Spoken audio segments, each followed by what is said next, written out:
السلام علیکم۔ آج کی تازہ ترین خبروں کے ساتھ میں ہوں وسیم اور آپ دیکھ رہے ہیں انفو ٹی وی چینل۔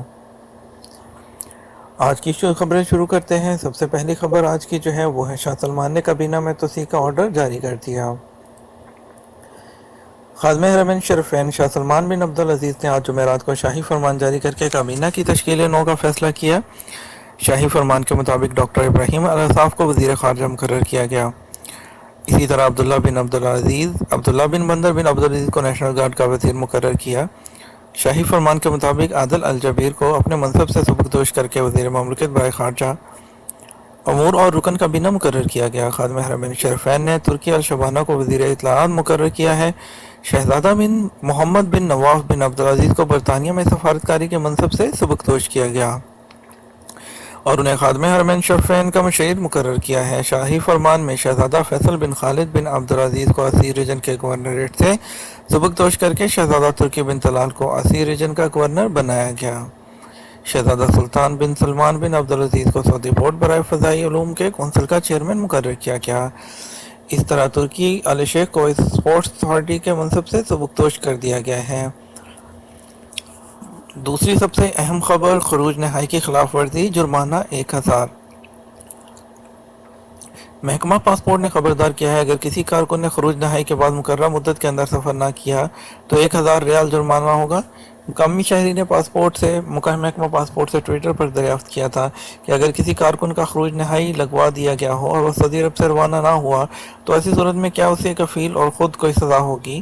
آیا سعودی قانون سے مفرور کے خانے میں ڈال دے گا؟ آیا اس کا نام کفیل کے ریکارڈ سے خارج ہو جائے گا یا نہیں؟ محکمہ پاسپورٹ نے ان سارے سوالات کے جواب میں یہ بتانے پر اکتفا کیا کہ ایسے صورت میں 1000 ریال جرمانہ ہوگا۔ ہوتا بنی تمیم میں لیڈیز بیکری ریاض۔ ہوتا بنی تمیم میں لیڈیز بیکری قائم کر دی گئی۔ روٹی تیار کرنے اور فروخت کرنے کا بالکل نیا طریقہ اختیار کر کے پورے علاقے میں نام پیدا کر لیا۔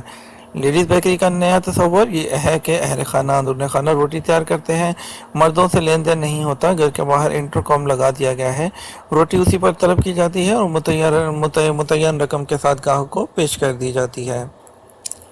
3 ممالک میں دہشت گردی کی مذمت۔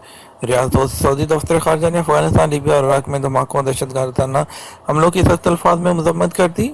لیبیا کے دارالحکومت میں دفتر خارجہ کابل میں افغانستان کے سرکاری دفاتر اور شمالی عراق کے تل افر شہر میں کار دھماکوں سے متعدد افراد ہلاک اور زخمی ہوئے تھے۔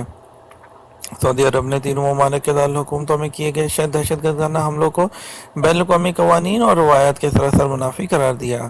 سعودی عرب نے افغانستان، عراق اور لیبیا میں جاں بحق ہونے والے کے آزاد حکومتوں اور عوام سے ہمدردی اور تعزیت کا اظہار کیا، جبکہ زخمیوں کی فوری شفا کی آرزو ظاہر کی۔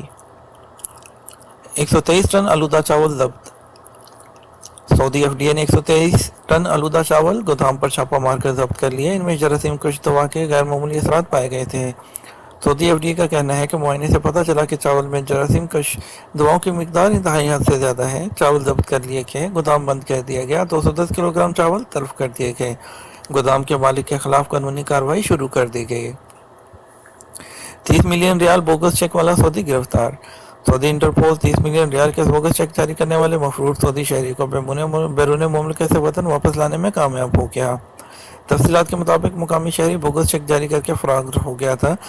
سعودی انٹرپول نے اسے انٹرنیشنل انٹرپول کی مدد سے گرفتار کرا کر مملکت واپس لا لیا۔ قانونی کارروائی کے لیے متعلقہ اداروں کی تحویل میں دے دیا گیا۔ 25 کلو حشیش کی اسمگلنگ کی کوشش ناکام۔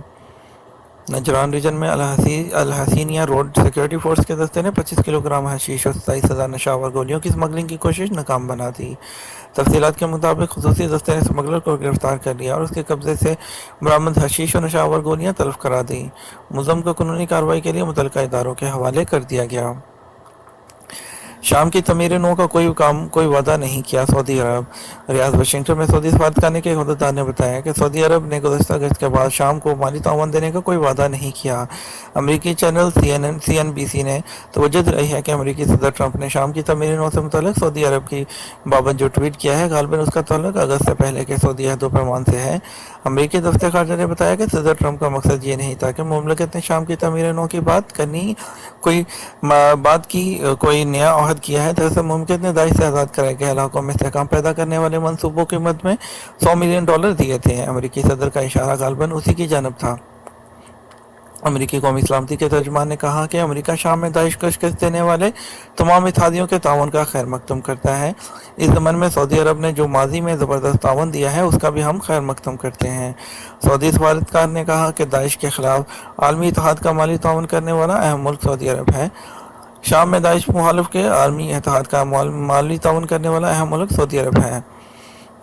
شام میں داعش کے مخالف سب سے زیادہ پروازوں کا ریکارڈ امریکہ کے بعد سعودی عرب کا ہی ہے۔ سعودی عرب شام میں امدادی مشن پر کروڑوں ڈالر خرچ کر چکا ہے۔ جنادریہ میلے کی سیکیورٹی۔ ریاستی سلامتی کا ادارہ قومی ثقافت کے ترجمان جنادریہ میلہ 33 میں امن و امان کو یقینی بنائے رکھنے کے لیے فضائی پروازوں کا سہارا لے رہا ہے۔ یہ میلہ وزارت نیشنل گارڈ کے زیر اہتمام ہو رہا ہے۔ امن و امان، صحت اور مختلف خدمات پیش کرنے والے ادارے شائقین کو محفوظ ماحول فراہم کرنے کے لیے ڈیوٹیاں دے رہے ہیں۔ امن عامہ کے لیے ہیلی کاپٹر شائقین کی خاطر امن و امان کی صورتحال پر نظر رکھے ہوئے ہیں۔ مسلسل پروازوں کے ذریعے امن و امان کی صورتحال کا جائزہ لیا جا رہا ہے۔ پاکستانی ڈرائیور کے سفاک قاتل کی اطلاع۔ پاکستانی کارکن کا نامعلوم سفاک قاتل کی اطلاع جاری ہے۔